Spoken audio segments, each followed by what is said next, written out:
دا د کوز د ادنزي شعبات کلی ټریکټر ډرایور زیارت خان دی د چا ځوان زلمی زوی چې 13 کال 2023 جون کاټلنګ کې د امیر شاه په کان کې د کمر غورځېدو په نتیجه کې وفات شوی دی خو تر دې وخته د حکومتي اعلاناتو باوجود زیارت خان د بچي د مرګ پیسې نه دي میلاو شوي بلکې الټا د عدالتي کاروایانو دپاره قرض کړی قرضدار دی. زه زیارت خان د بلال مرحوم پلار یم. زما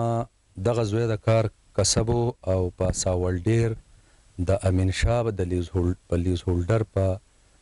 کرش پلانټ کې مزدوري کوله اکسیویټر یې چلو. سحر په هغه کاڼی راغلی دی په هغه اکسیویټر کې هغه وفات شوی په 25/6/2023 کې وفات شوی دی. بیا د هغې پسې وروسته چې کومې منډې تړلې د معدنیاتو کومه محکمه ده د هغې کې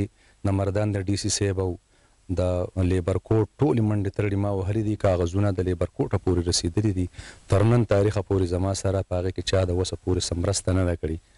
زه غریب یم د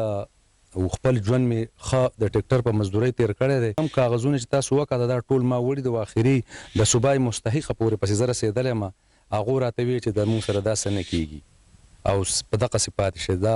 علاقه بدله زما وس هم نه کېدو یو دسخطو په هغې چې کومه کرایه لګېدلې ده د پل څوکۍ نه د مردانه پورې تاسو ته معلومه ده او هغه تقریبا 15-15 روپۍ دا زما نه په دې لګېدلې دي چې کوم څه چې وو هغه ما پرې ولګول او اوس هم ګرځم یو ځای بل ځای قرض کوم او راوړم لګوم په دې باندې. نو د دې نه مخکې ما په لاریو کال باندې خیبر نیوز ته ټلیفون کړی هغو ته مې هم دا درخواست ور مخې ته کړی خو تر اوسه پورې څه د هغې ما ته څه جواب نه دی میلاو شوی. اوس زه ستاسو په خدمت کې د دې خیبر نیوز په شیشه باندې عرض کوم چې تاسو مهرباني وکړئ او زما له دې بچي چې څه حق دی که په لیبر کوډ کې دی او که د مردان د ډي سي صاحب چې کم دی چې دا ما ته میلاو شي او متعلقه افسرانو ته زه خواست کوم چې هغو مهرباني وکړي او زما د دې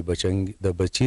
د کم حق چې دی دا مال راکړي. زیارت خان که یو طرف ته د زوی مقدمې دپاره پیسې قرض کړي دي قرضدار دی نو بل خوا په خپله د کینسر په مرض اخته د امداد مستحق دی. زه په خپله اوس د کینسر بیمار یم د سوات د سینور اسپتال نه علاج کوم نو که په اسپتال کې څه سرکاري هغه مال راکړي خو بقایا چې کمې دوایانې دي ډېرې ګرانې د بهر نه بل هغې ته په دغه ټیم رسېدل ټیکسي کول نو زه په خپله اوس په دې ټایم کې چې کوم دی نو د امداد مستحق یم خو د دې خپل بچي دا پیسې دا کم حق چې دی چې دا مال راکړی شو نو زه به په دې باندې د خپل کور او د دې خپلې بیمارۍ دا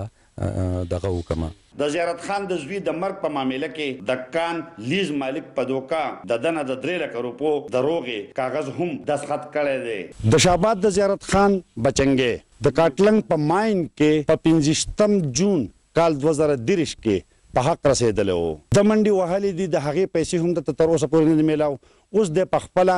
د کینسر بیمار دی او د وسته خاوندانو امداد ته سترګې په لار دی. محمد اسرار خیبر نیوز شعبات کوز دیر.